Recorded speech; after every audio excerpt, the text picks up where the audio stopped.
രാജ്യത്ത് 500-ന്റെയും 1000-ന്റെയും നോട്ടുകൾ പിൻവലിക്കുന്ന കാര്യം കോർപ്പറേറ്റ് ഭീമന്മാരായ അംബാനിയെയും അദാനിയെയും മുൻകൂട്ടി അറിയിച്ചിരുന്നതായി വെളിപ്പെടുത്തൽ. രാജസ്ഥാൻ എംഎൽഎയും ബിജെപി നേതാവുമായ ഭവാനി സിംഗിന്റെ വെളിപ്പെടുത്തലാണ് ഇപ്പോൾ വിവാദമായിരിക്കുന്നത്. 500-ന്റെയും 1000-ന്റെയും നോട്ടുകൾ പിൻവലിക്കാനുള്ള തീരുമാനം വൻകിട കോർപ്പറേറ്റുകൾ ഉൾപ്പെടെയുള്ള ഉന്നതരെ നേരത്തെ തന്നെ അറിയിച്ചിരുന്നു എന്ന ആരോപണങ്ങൾ ശരിവെക്കുന്നതാണ് ഇപ്പോൾ പുറത്തുവന്ന വെളിപ്പെടുത്തൽ. രാജസ്ഥാനിലെ ലാത്പുര എംഎൽഎ ആയ ഭവാനി സിംഗ് രജവത്താണ് ഇക്കാര്യം വെളിപ്പെടുത്തിയത്. അദാനിയും അംബാനിയും ഉൾപ്പെടെയുള്ള ബിസിനസ് പ്രമുഖന്മാർക്ക് ഇക്കാര്യം അറിയാമായിരുന്നതായും അതുകൊണ്ടുതന്നെ അവർ വേണ്ട മുൻകരുതലുകൾ സ്വീകരിച്ചിരുന്നതായും ഇയാൾ പറയുന്നു. പുറത്തുവന്ന വീഡിയോ ദൃശ്യങ്ങളിലാണ് ഭവാനി സിംഗ് ഇക്കാര്യങ്ങൾ വ്യക്തമാക്കുന്നത്. अदानी, अंबानी, अक्रम सेकंड जो है इन सबको पहले ही पता था. വീഡിയോയിലുടനീളം കേന്ദ്ര സർക്കാർ തീരുമാനത്തെ ഭവാനി സിംഗ് രൂക്ഷമായി വിമർശിക്കുന്നുണ്ട്.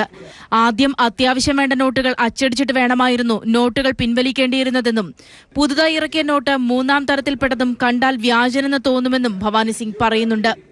News desk.